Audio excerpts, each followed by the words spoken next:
Hey, we're back at it again, good people. This week, we are going to continue in the exploration of social inequality and power. Last week, we talked about social inequality and power based on race. This week, we're going to talk about it based on ethnicity and religion. And when we speak about ethnicity, we're going to introduce again the whole idea of being seen as different than, but later on this semester we're going to talk about the power of ethnicity based on citizenship and national identity. Whoo, that's going to be some deep stuff, y'all. But before we get there, let's look at ethnicity and religion this week. And where we're going to begin is with an article by an author by the name of Abby Ferber. And this article is entitled, "What White Supremacists Taught a Jewish Scholar About Identity." So this author is sharing information from her experiences. And she's also talking a little bit about the whole this whole system of oppression, the interdependence of the system of oppression. And when she talks about the interdependence of the system of oppression, she's looking at, again, the whole concept of the historical and the social foundations of things that we have experienced, or the norm, I should say, that has been established within our society. So she's looking at it again from what she had been taught by her ancestors, by her family, based on her ethnicity, and looking at the oppression that her ancestors had experienced, as well as the oppression that continues to exist today. When we're talking about the systems of inequality, I'm sorry, I froze for a minute, y'all. Systems of inequality based on ethnicity. One of the things that this author talks about is that she looks at how, in order to maintain a level of superiority, that white supremacists, that they target Jewish people in an attempt to deny how they have evolved. Their racial category has evolved from being oppressed to being, I guess we could almost say, semi assimilated or semi accepted. This is some of the things, again, that she explores in this article based on her experiences, based on the history and the information of her ancestors on her ethnicity. And as we continue in the exploration of power and inequality based on ethnicity, the second article that we're going to be looking at this week is entitled "Must See TV: South Asian Characterizations in American Popular Media." Now, how has pop culture, how has social media and mass media, how has it changed our perception of Asian Americans? Do we now see Asian Americans as the model minority? There's a video I have added, y'all, to this week's module that I'm going to ask you to watch in regards to Asians being perceived as the model minority. And what does that mean? How does that change the way that we view Asians in America?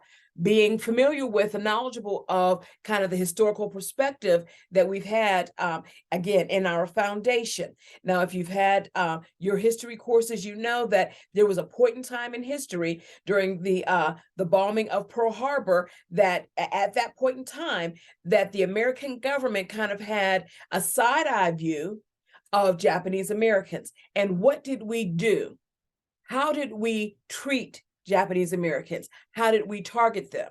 And with the advances of technology, as society continues to go from one level to the next, one stage to the next, how has pop culture, how has social media, how has mass media impacted our thought process, our reception, our inclusion, can we say, of Asian Americans as the model minority? Watch that video that I've added, y'all, and we'll have a good discussion on that as well. Okay, now the third article, that we're going to be reading is entitled "We Are All Americans: The Latin Americanization of Racial Stratification in the United States." Whoo, doggy, we're getting ready to get into the thick of things, y'all. So this author, I'm gonna give you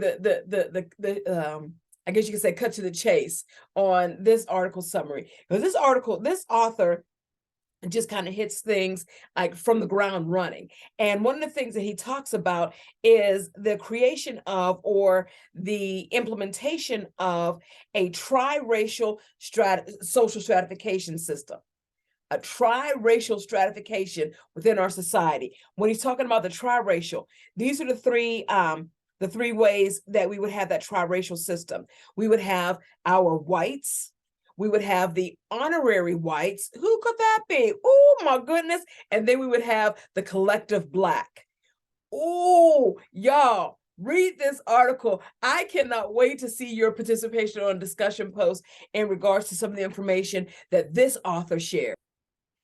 All right, y'all. And so the final article, the fourth article that we're going to be looking at this week, is by Mary Waters, and it is entitled Optional Ethnicities for Whites Only.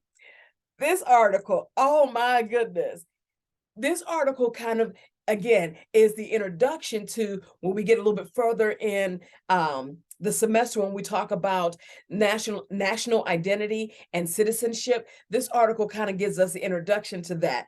In this article, what Mary Waters is talking about is the privilege, y'all, that some white ethnic groups have to voluntarily assume their ethnicity when it's convenient. Ooh, I know I heard somebody say ouch. That and looking at, again, that privilege in comparison to other non-white ethnic non-white groups who do not have that same privilege of assuming their ethnicity, voluntarily assuming their ethnicity, because it is automatically assigned, or we automatically respond or interact based on what we assume the ethnicity would be. So this article, oh y'all, this is some good reading. So again, I'm going to invite y'all to please read these 4 articles. Join me on the discussion post. There is a journal assignment for you all this week. And so please definitely make sure you take the opportunity. Think about what you're thinking about when it comes down to the systems of inequality and power. I bid you love, peace, and bacon grease. I'll catch you on the flip side.